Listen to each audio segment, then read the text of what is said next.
Surface area of a composite figure. So, this is a very complex figure.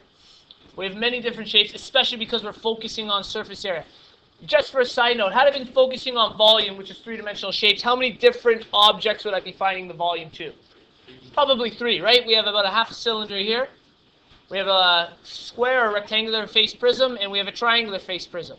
So if you're doing volume, we would need those 3. Now, surface area specifically only talks about the area on the outside of the shape. So even though we have a rectangular prism here, there's also a side inside of this rectangular prism, you could say, going like this. Would I find the area of that part inside of it for surface area? No, we're only talking about area of the object that is touching the surface. Okay? Just like on the bottom of this cylinder, it looks like it'd be the roof inside of this if it was a house. We don't need to find the area of that object either because it's not touching the surface. So we're going to talk about what is touching the surface here. Okay? What we'll do is we'll leave our cylinder to last. The easiest object to work with is probably going to be what? Yeah, our rectangular face prism will be our easiest object to work with. Okay? So, for our surface area here, we're going to be finding the area of our first object, which is our rectangle at the front. Okay? So we're going to find the area of this object here. Because it's a rectangular face, what's the area of a rectangle? That's right, very simple. Area of the rectangle is base times height. Okay? What is the base of this object? 10. And what's the height? Okay, so this one will be very simple to work with. 10 by 4. We're looking at an area of 40 centimeters squared. Now, is this going to repeat? Do I have a backside to this? Yeah, right around the back, we probably have the exact same object. And we're going to go on the assumption that is the exact same. Do I need to calculate that area again? That's right. We're just going to multiply this face a second time. Okay? So I multiply that by 2. We know the area of both faces will come out to 80 centimeters squared. So I'm going to put a little check mark. We've done this part. And in behind, if I draw it in, the rectangle back there, we've done that face also. So we've done 2 parts of this. Okay? Now, there is another face to the left of this. And it is touching the surface. So I do got to calculate that. That's also another rectangle on the side. The area of that rectangle is still base times height. What will the height of that rectangle be? It'll still be 4, but the base will be a little different. Well, in this case, it's going to be the same. You're right. We'd have to look at this distance across here to figure out what the base of the side of this rectangular face prism is. Yeah, because they're parallel to each other. Now, it just so happens they both happen to be 10, okay? But for future reference, if that was a different number, we'd have to use a different value. So again, we have a base of 4 and 10. Very simple. 4 by 10. We're looking at 40 centimeters squared. Okay, so I'll put another check mark on that one on the outside. We now have 3 of them complete. Do I have to do the other face that would be kind of enclosed by the triangular face prism? No, it's not touching the surface, so we don't have to find the area of that one. Okay, so there's a lot of imagining with this. The next thing we'll work with is our triangular face prism. So, I'm going to find the area of this triangle. How many triangles like this will there be? There will be 2. One at the front and one at the back, right? So let's figure out the area of that triangle to start. I'm going to need to know the area of a triangle. Anyone know what that area is? That's right. It's like half of one of a square or a rectangle. So, the base of this triangle is how much? And the height of it is? All right, perfect. That works out very easy for us. So we have 6 by 4 divided by 2. It's going to give us 24 divided by 2, which is 12 centimeters squared. Now, how many triangles did we say there were? There are 2. So what do I have to multiply that triangle by? 2. So really, if we had thought about it, I could have skipped the step of dividing by 2, because we're going to have to multiply by 2 anyways in the end, because there are 2 of them. But if you don't want to think that much through it, that's fine. We can multiply it by 2. And we're going to end up with 24 centimeters squared, and that's both triangles, okay? So that's triangles times 2. So we've now found the area of the front and the one in the back there. Now, this object is a little more difficult. On the side of this rectangular face prism, what area or what shape are we creating? That is a rectangle. What's the base of it? What is the height of it? 30. It's unknown. We don't know it, okay? It's technically the distance across here, but they didn't give it to us in this question.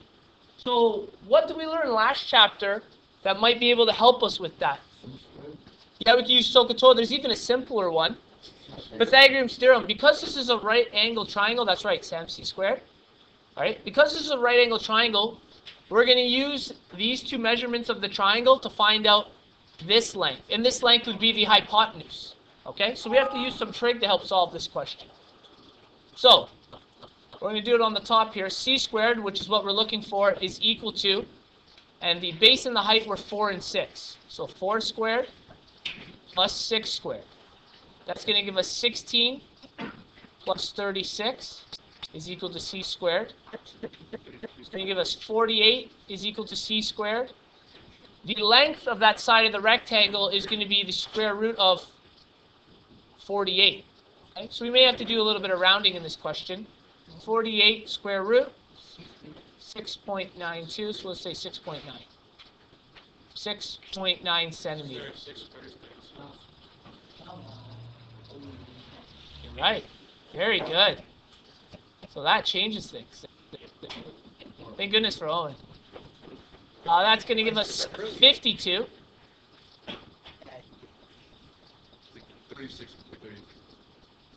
7.2. Good. I'm glad you guys picked that up before we started going. Okay.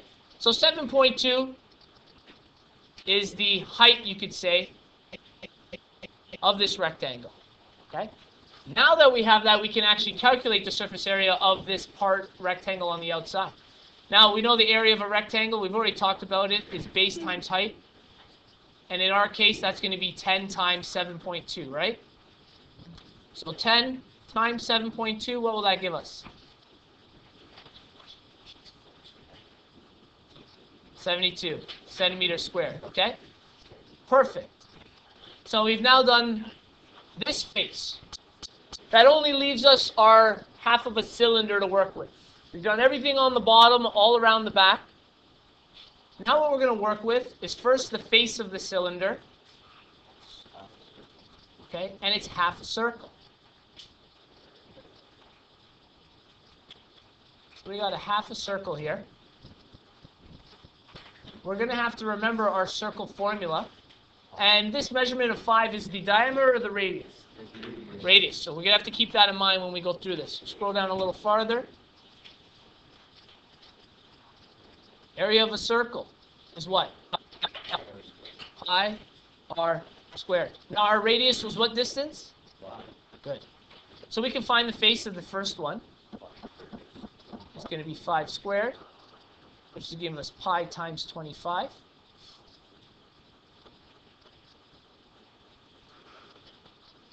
We'll work this out. 25 multiplied by pi is equal to 78.5. 78.5 centimeters squared. Now, just like we did with the rectangle and the triangle, this face is duplicated where? At the very back.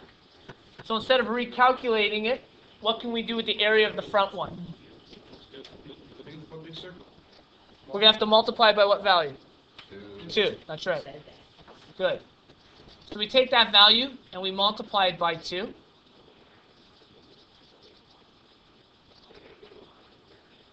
$157 we'll round it right up to, okay? So 157 centimeters squared is the area of both of the half cylinders. Now this will be the most difficult part. There's only one object left that we have to find surface area of, and what is it? Yes, this kind of curved roof here, okay? Now, think of it like a giant rectangle. Remember, a cylinder's body, or the height of it, is a rectangle if we roll it out into that web. Okay, so that is going to make a rectangular shape. What is the height of this rectangle going to be here? Yeah, that's right. It's going to be the same thing we had for that triangle on the side. So we do know that's going to be 10. But this distance here is unknown to us. Okay? So we're going to have to calculate this. And this is a difficult part. The distance around a circle is known as what? Circumference. So we're going to have to calculate the circumference to figure out what the height of this one is. But circumference is all the way around the circle. Do I have a full circle here? No. So what will we have to do with that circumference when we get it?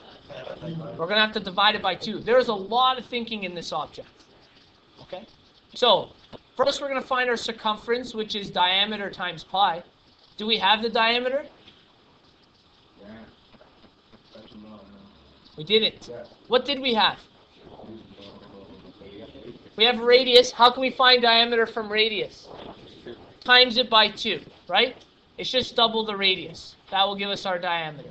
So our diameter in this case is 10 pi, which is going to be, thank you again, 31.4, good.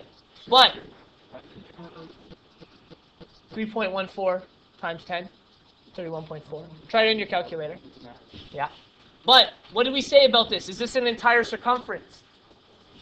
So what will we have to do with that value? Divide it by 2.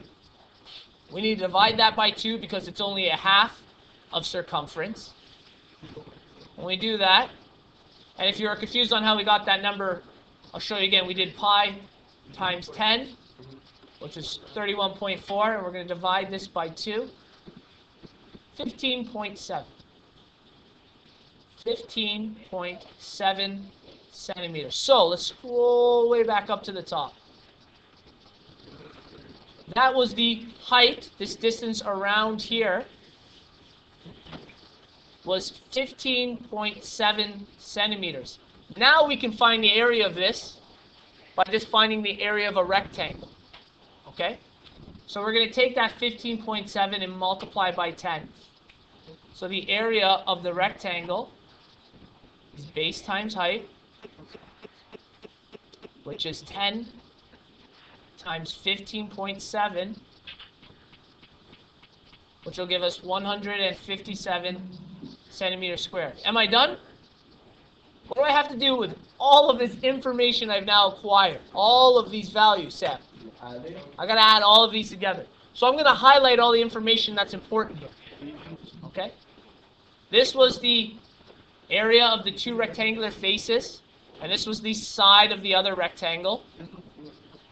This was the area of the 2 triangular faces and the side of the triangle. And this was the area of the 2 circle faces. Okay? And this was the distance of, sorry, this was the area of the side of that cylinder. So let's put these all together. The surface area of this very large figure, we'll go up to the first ones.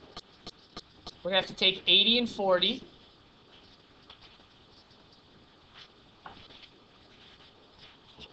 Okay? Then we're going to have to take our stuff from the triangles, which are 24 and 72.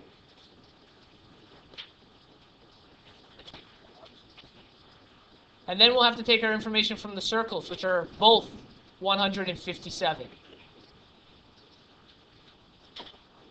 So, we ended up finding the area of at least 1, 2, 3, 4, 5, 6 different objects. And there's actually quite a few more because we doubled some to get those numbers.